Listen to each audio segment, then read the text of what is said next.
Hello and thanks for joining us on Africa Independent Television, AIT. Welcome to Democracy Today. I am Ijoma Osamor.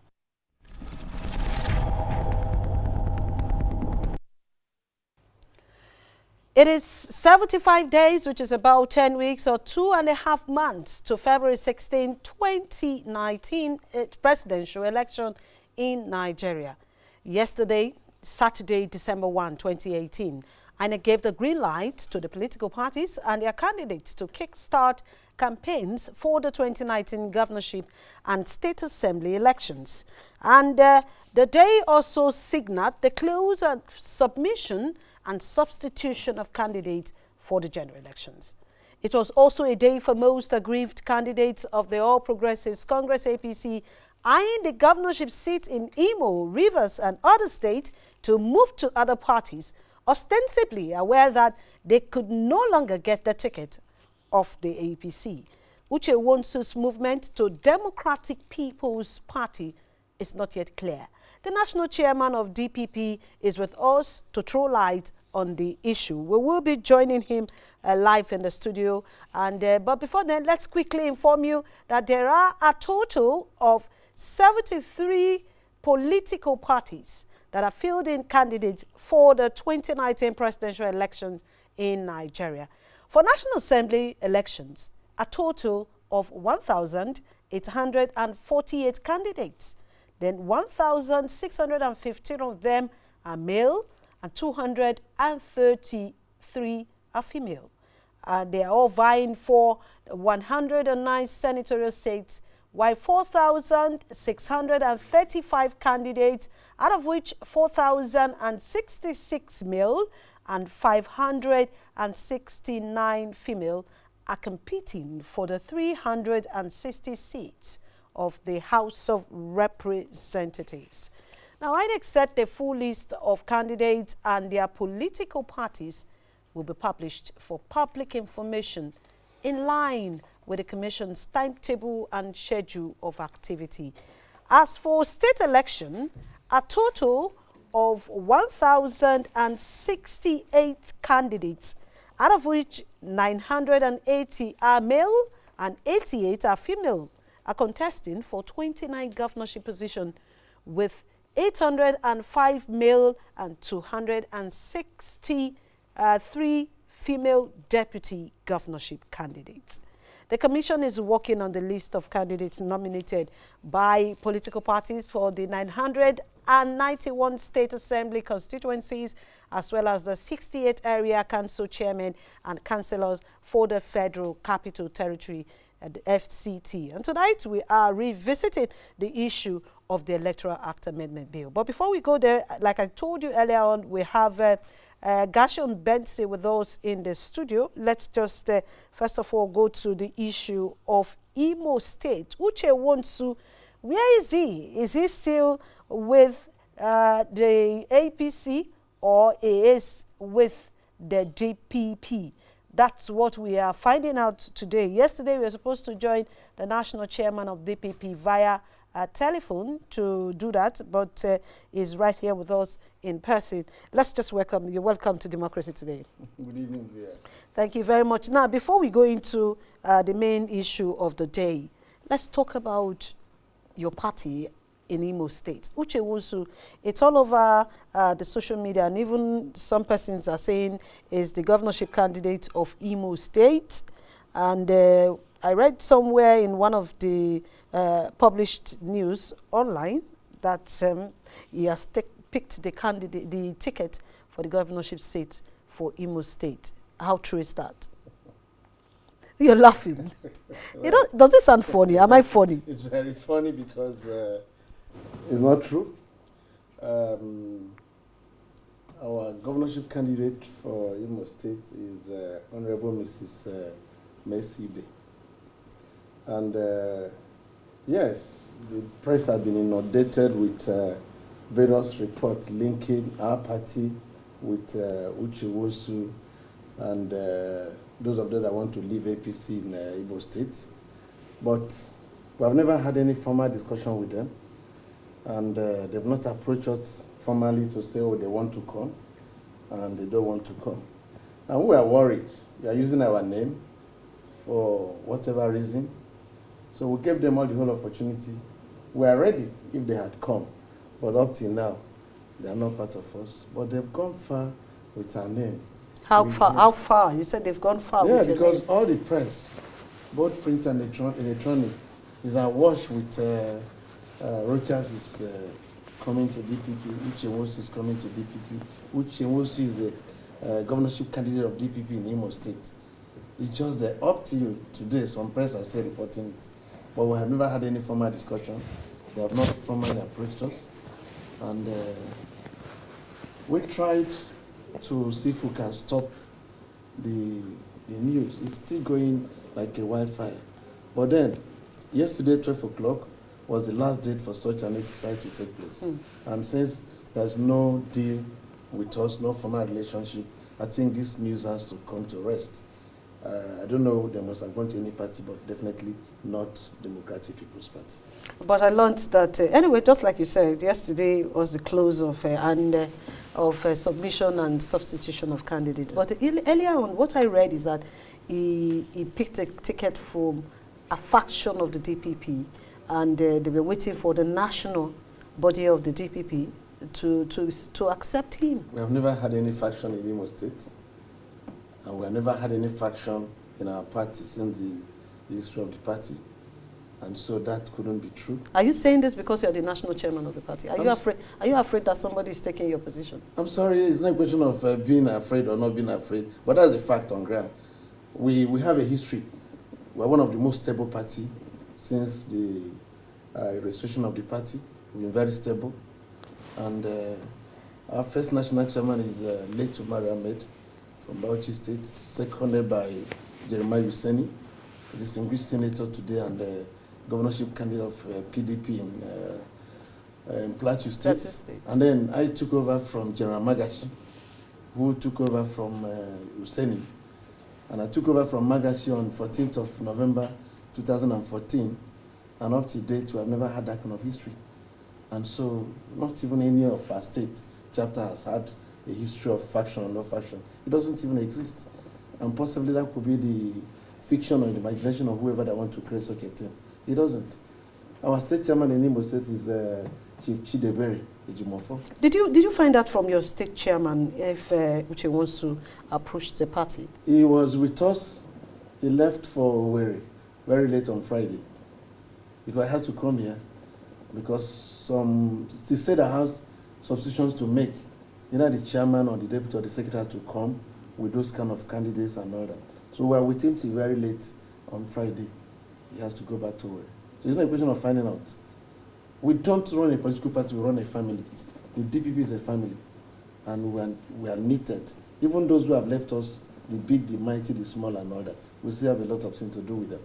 Okay. Just like my friend Benga Hashim, I think he's a presidential candidate of one of the parties. He was with us before he left. And so we still relate. Great Ogboru was part of us before he left for Labour to APC. Now he's APC governor candidate in Delta. And so even those who have left, we still relate. We still talk. So there's nothing to talk about the figments of anybody's imagination. So you are telling us categorically now that Uche Nwosu is not your candidate? They didn't even approach to talk of being a candidate. All right, thank you very much, Mr. It's my pleasure. We have to move on now. Now we'll just go straight to what we are discussing today. We told you earlier on that our focus will be on the Electoral Act Amendment Bill, and if you look at what is happening,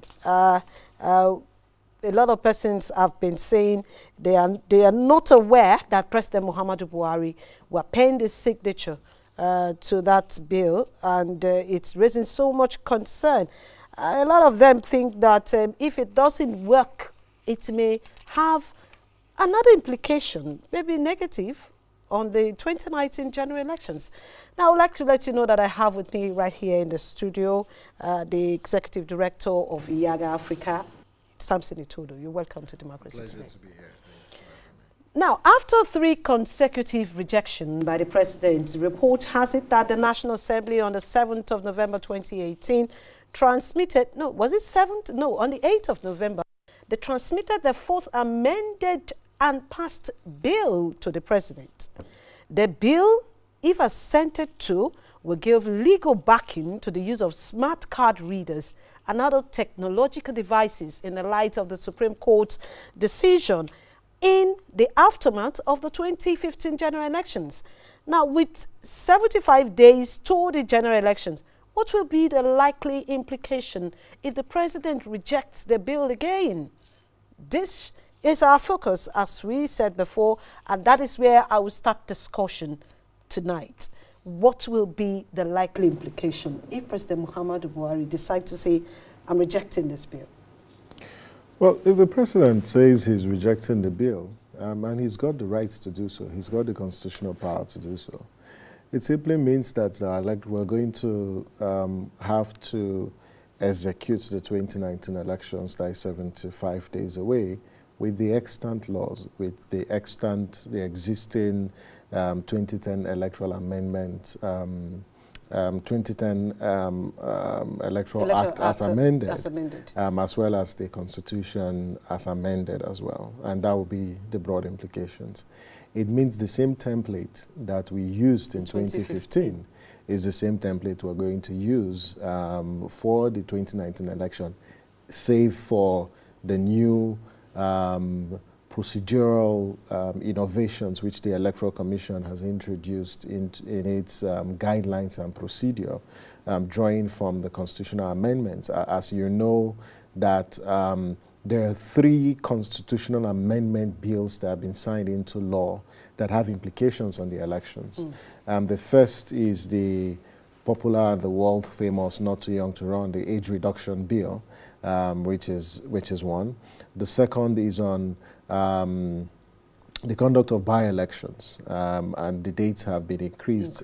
For the by-elections from 7 to 21 days, as well as the new criteria for deregistering political parties. The third bill was on the timelines for the determination of pre-election matters. So these are 3 constitutional amendment bills that have already been signed into law and they are also in force. And so some aspects of this law impact on the guidelines that INEC will definitely release for the conduct of the 2019 elections. But there are a couple of implications. And first, if you look at the content of the bill, if you summarize the bill, it's geared towards achieving about 11 core objectives. First, it deals with the question of the neutrality and integrity of the election officials. And it created new offenses for INEC officials that are involved in electoral malfeasance or election rigging, as the case may be. The second was to also deepen the use of technology for our elections. And if you look at a card reader, if you look at the electronic transmission of results, that's also one goal. Another goal was to open up the process. Because when you talk about electoral integrity, openness is one key fundamental principle that underpins electoral integrity. And you've got to be open. Because when we talk about electoral trust is not blind trust. People need to see so they can believe. So it's very important. And what the Electoral Amendment Bill 6 is to open up the process. So you look at amendments like electronic register, and the register should be available for the public, also online, also the results. You know, that's also a process of actually opening up the process. One other amendment was geared towards empowering the party agents and election observers to take records using their video cameras, or make video recordings of the distribution of election materials.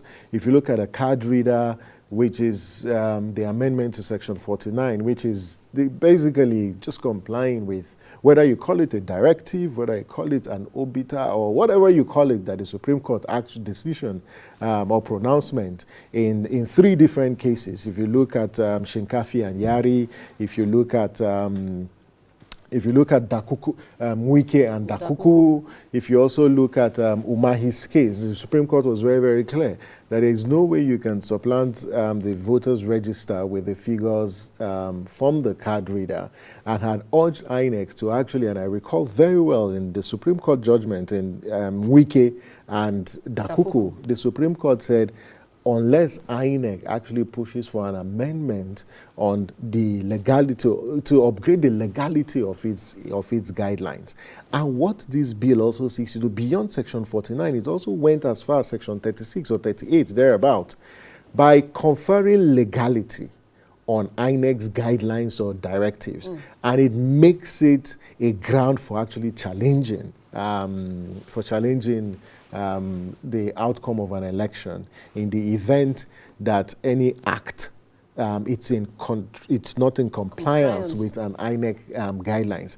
And there are also other amendments around timelines and the timelines for campaigns from 90 days to about 150 days.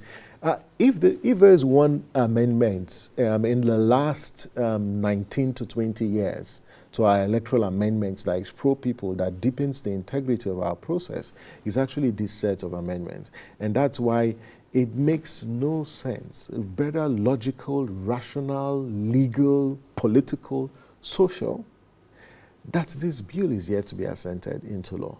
And I get the excuse that yes, the president needs to conduct due diligence on the bill. Yes, it's part of practice or convention, but the point of emphasis is we're just 75 days to the elections. Yes. We're actually in a state of national election emergency. And the fact that we're still having conversations around the legal framework for the elections actually is a red flag, and it can actually undermine the integrity of the 2019 elections. And I would have expected that the president shouldn't have waited this long, because we have it on record that in the fourth version of the bill, that the presidency and the National Assembly ensured they work together. So those gray areas, that were that the president had highlighted, the previous, for the reasons why he declined his assent to those bills, were addressed. If you look at the speech also delivered by the chairman of the Senate Committee on INEC, he was categorically clear. He said every issue that the president raised has been addressed in this Fourth Amendment. And so I think that the president needs to understand, and those who are around him need to understand, that he's got a huge responsibility to fulfill his promise to Nigerians that he is a Democrat, a true Democrat that respects our Constitution and holds and protects its fidelity, but also his promise to ensure electoral reforms that will deepen the integrity. The bill before him deepens the integrity of our electoral process. And if he doesn't assent to this bill, it sends a strong and very negative signal, an indicator of his willingness to actually fulfill that promise that he made to Nigerians to bequeath to us a credible electoral process. All right, let's just look at some of the portions that were deleted from, let's look at some sections of the new bill in a graphic representation. We took about 3, and also the sections that were deleted from the ones submitted and rejected the 3rd time. Let's take a look at that.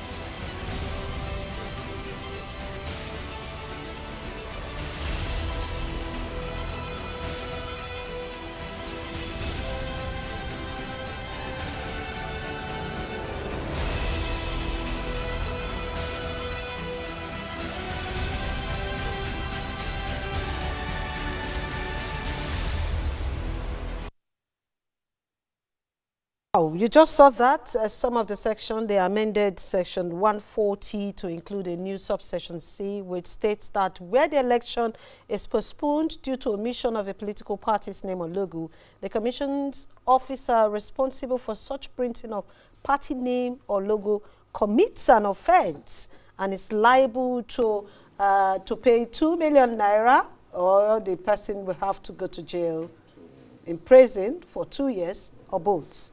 So you can imagine that the bill before the president